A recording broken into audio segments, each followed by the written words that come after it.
The Genesis of Demons is interesting because wasn't it written as like a three-part trilogy, and it was always Demons 1, Demons 2, and then whatever Demons 3 was supposed to be, like Return to the Land of the Demons, I always remember was the title, suddenly became The Church with extra bits added by Michele Soavi.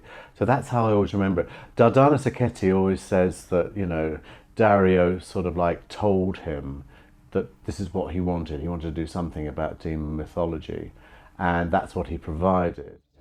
It says here that demons are instruments of evil. Trick or treat. Don't do that. How do I look? Whoever wears it becomes a demon. I think it comes at a time when, I mean, Dario really produced Dawn of the Dead, and it done very well, and he actually, I think, wanted to sort of do something in that area. I mean, 4 years after Dawn of the Dead, he'd done a few productions, but nothing that interesting or that actually worked very well. So I think it was a case of also providing his friend, Lamberto Bava, the family friend, with a job. Because, you know, although Lamberto was his, assistant AD on many of his early movies, Lamberto had made Macabre, hadn't he? And he wanted to sort of like do something else. And I think it was helping him to sort of do, and I think it was paying back the favour that Mario had done on Inferno as well. I think at that time, Dario was very, very good with all his friends. It was all jobs for the boys. A lot of nepotism was going on. But of course, the thing is, it's quite interesting to me that Demons is more a Dario film that is actually a Lamberto film. So Dario's production stamp on it, I think, is pretty strong. I mean, he was on set all the time when they made it. I mean, there was no getting away from him. I mean, I think in his latter productions, he sort of like took a back seat and let the directors get on with it. But I know on Demons, because it was quite an important film at that time for him. And I know that he wanted to make sure that Lamberto did the right job. And of course, Fiore was in it. I mean, you know, Dario's daughter. And he wanted to sort of like make sure she was, well, looked after, really. And of course she wasn't, because, you know, that's why she gave up her acting career, because she hated working with Lamberto. She's always told me that said he was the worst thing. He said it was her career finished after that, because she just never, ever wanted to be shouted at again by somebody like him. Dario, despite the failure of some of his recent movies, is still the biggest brand name in Italy in Italian horror. And at that time it was mega, and he was coming off Suspiria, Inferno, Tenebrae, you know, Phenomena. So therefore they would obviously put Dario's name above the title. I mean, Michele Soavi always laughs about that, doesn't he? It's like, you know, Dario Argento presents, you know, like a Michele Soavi, tiny.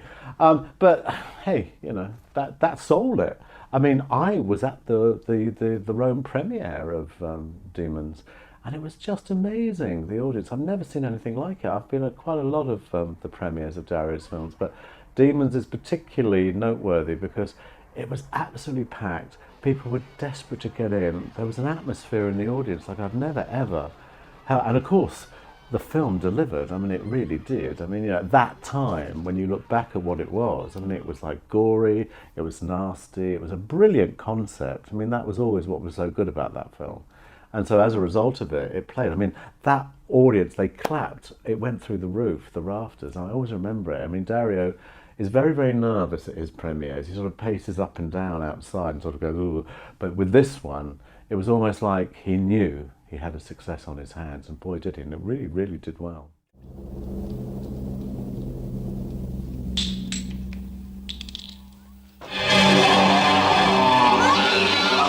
Dario would argue with you about it being zombies. He would actually say it is demon mythology. He would never ever say that. I mean, as much as, you know, yes, it's obviously borrowed from the zombie mythology. I just thought it was something new. I mean, at the time it was being allied to The Purple Rose of Cairo, which was the Woody Allen film, because it was almost like the things coming out of the, you know, the screen. And at that time, I remember it was really novel. It had a real sort of like uniqueness about it.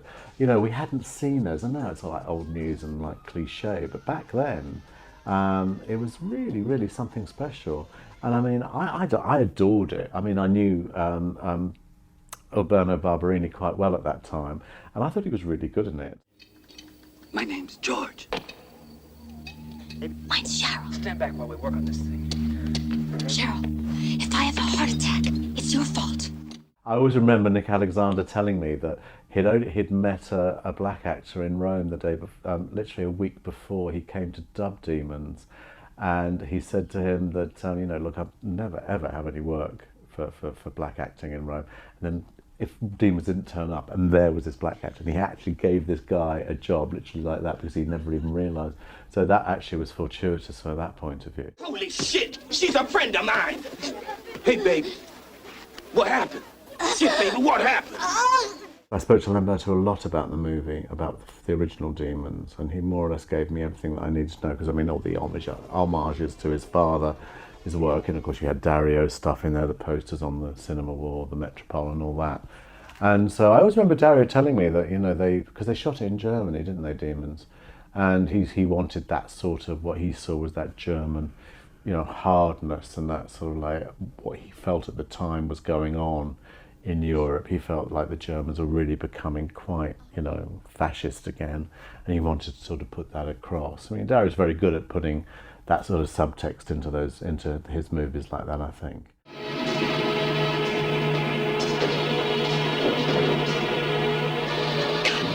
Coming. Shit. Get out.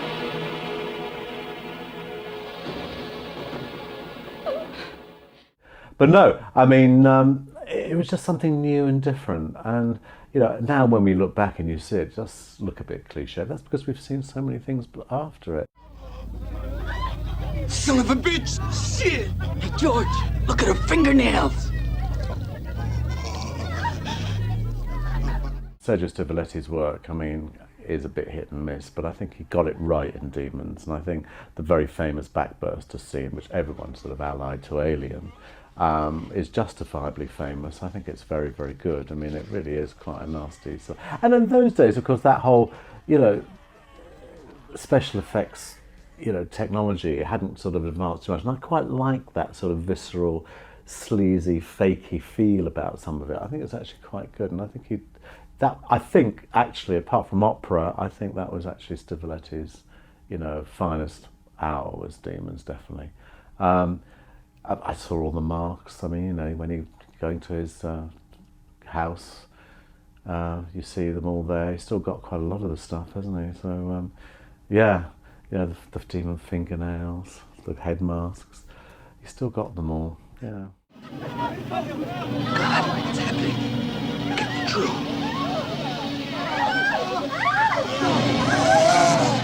I remember I went to see the world premiere in Italy with Phil Nutman, who was actually writing for Fangoria magazine at the time, and between us, I actually think we put that film on the map. I mean, nobody knew what it was. We came back from Italy. I know Phil did a lot of stuff in his magazine about it. I did a lot of stuff in Cine Fantastique and Starburst about it. And I think nobody else was really knowing what this was. And suddenly, especially in England, a lot of distributors came to me and said, wow, is it really that good? And I said, yeah, you should really do well with this. And so I know that we helped it. Dario always did say to me that we did did a lot of groundwork for him there. Because, we did the sales agents' work, basically. Because, you know what these people are like. They go to Cannes, they do a little flyer. Nobody's ever heard of it. But in this case, we'd actually done a lot of, set reports and things on it. And I think we actually helped the film. So we gave it an international profile. I'm not saying it's just us, but I'm just saying, but in those days we could do that. That was the power of that journalism at the time. And I think that, we definitely helped that filmmakers. And of course it went on in America to do really, really well, didn't it? I mean, in England it got a bit weird, I remember, because they were going to do a theatrical release and they didn't, and then they were going to again, and then they didn't, and then it was like a video release only, and they didn't really know. One of those weird video companies who had it, and I didn't think they trusted what they had, and therefore were going, ooh, ah, what are we going to do? And we said that we'd help promote it, because I was doing Shock Around the Clock at that time, and nothing happened. So I think that all fell apart there. But it's still the one film that a lot of people come up to me and say, I read all your stuff and I wanted to see it, and so it was good. No, I never go there. There are too many people on the beach. Hey! No, Demons definitely did better than Phenomena because it was like #1 in the Italian box office for like 3 weeks, and Phenomena definitely never got anywhere near that. Dario loves Phenomena, and I always think that that's mainly because it wasn't that big a film for him. And also when you look at the two films, you can just see that, you know, that obviously it's more commercial, Demons, the way, the whole approach, you know, the stars, you know, I think it, yeah, definitely.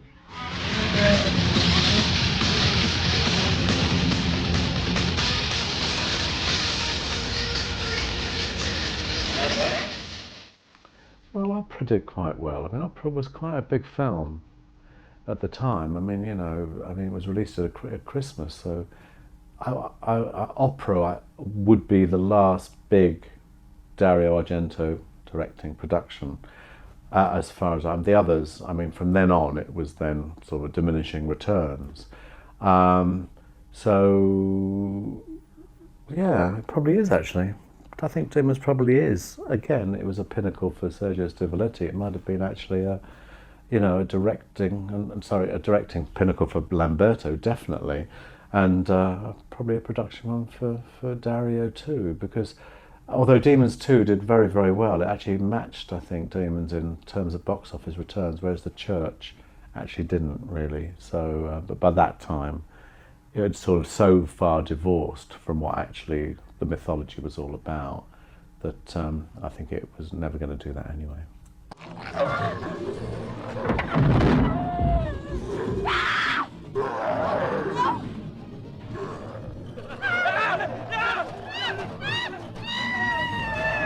If Demons made all that money, they were bound to put something in, you know, production pretty fast. I mean, I think Demons, the success of it took them all by surprise, and I think they did rush it slightly, and I think that might be one of the reasons why I think it is quite a weaker film. But I mean, you know, hey, you know the Italian industry, they're going to sort of move fast. If it's a success, you know, shove it out, you know.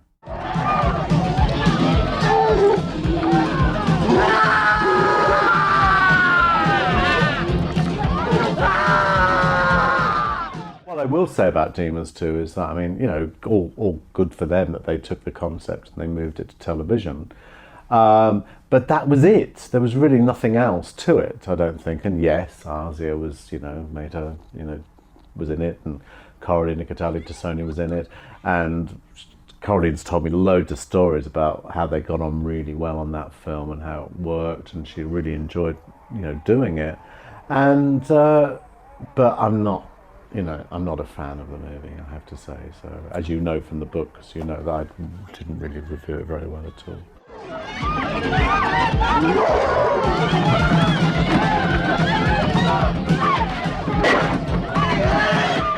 I do have a poster for The Return to the Land of the Demons.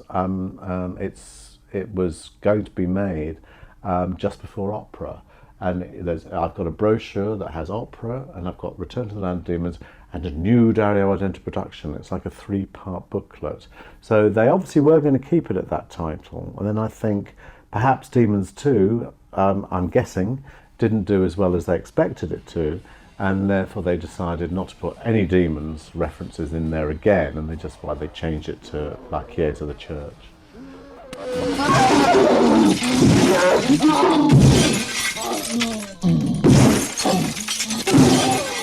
Well, the thing about Lamberto is, I mean, he went where the money was. I mean, Lamberto went to television, and I mean, Fantagiro and all those movies, those TV movies, were enormous rating successes. I mean, he is still one of the biggest TV directors from a ratings point of view that you've ever seen. I mean, they were all amazing. I mean, Sorellina, loads of them. You know, Kim Rossi Stewart. I mean, in these things, I mean, you know, I'm not a fan of the Fantagiro series, but I can see what, you know, why they worked in Italy. I really can. It was their fairy tale. I mean, Sergio Stivaletti did some good effects for it again.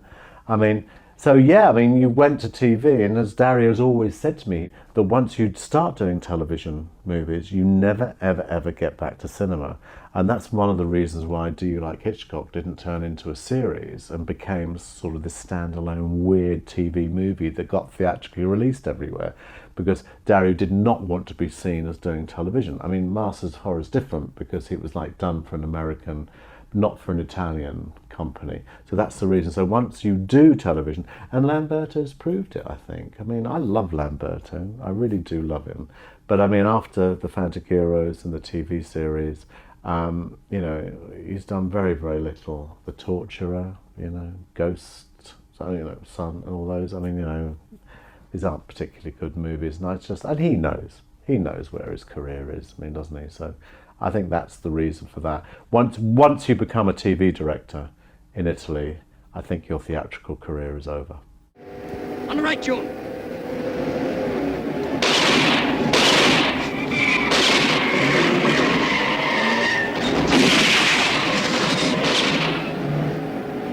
Good shot.